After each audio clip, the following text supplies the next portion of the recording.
এয়া পিঠাগুড়ি কণী পিঠা বনাই খায়নে আপোনালোকে মই কণী পিঠা কেনেকৈ বনাম দেখাম ইয়াৰ পৰা কণী এটা ল'ম পিঁয়াজ জলকীয়া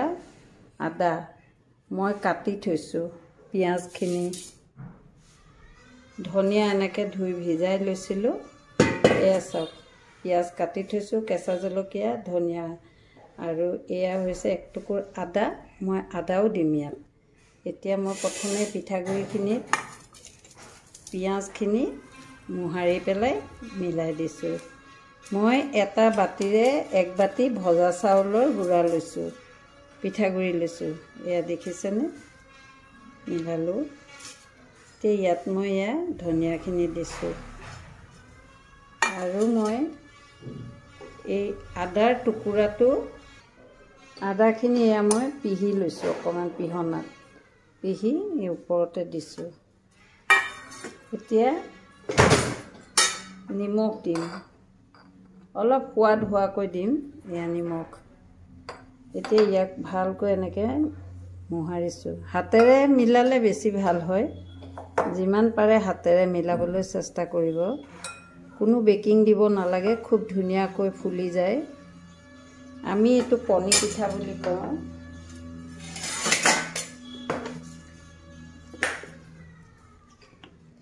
এতিয়া অলপ অলপ পানী দি পেলাই হাতেৰে ভালকৈ মোহাৰি মোহাৰি খচিব লাগিব খচোতে খচোতে পিঠাগুড়িখিনিৰ পৰা এটা আঠা ওলায় তাৰপিছত সেই আঠাটো ওলালে তেতিয়াহে পিঠাটো ভালকৈ ফুলে লাষ্টত এটা কণী দিম যিমানে আৰৈ চাউলৰ গুড়ি পিঠাগুড়িটো মই ভাজি থৈছিলোঁ দেখিছেনে এনেকৈ এয়া আঠা আঠা ওলাইছে দেখিছে পিঠাগুড়ি যিমানে খচিব সেই সিমানে আঠা হ'ব আঠাটো ওলালে পিঠাটো ভাল হয় এতিয়া ইয়াতে মই এটা কণী ভাজি দিম কণী এটা লৈছোঁ এইটো কণী মই ভাঙি দিম ইয়াতে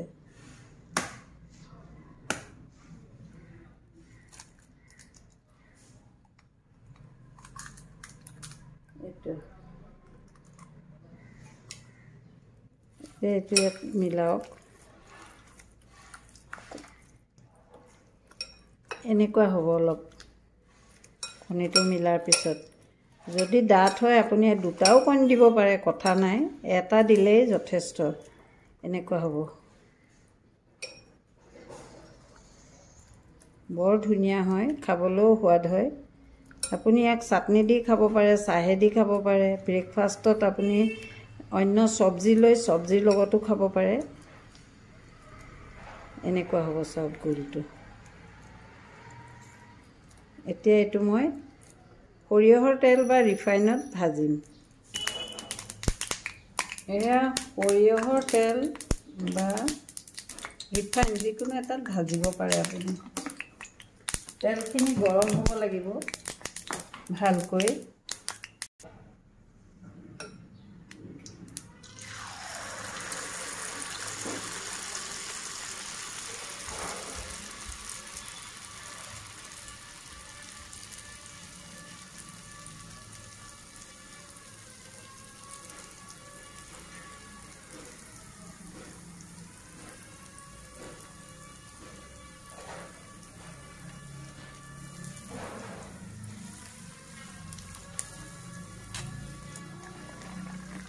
ইমান সুন্দৰ হৈছে দেখিছেনে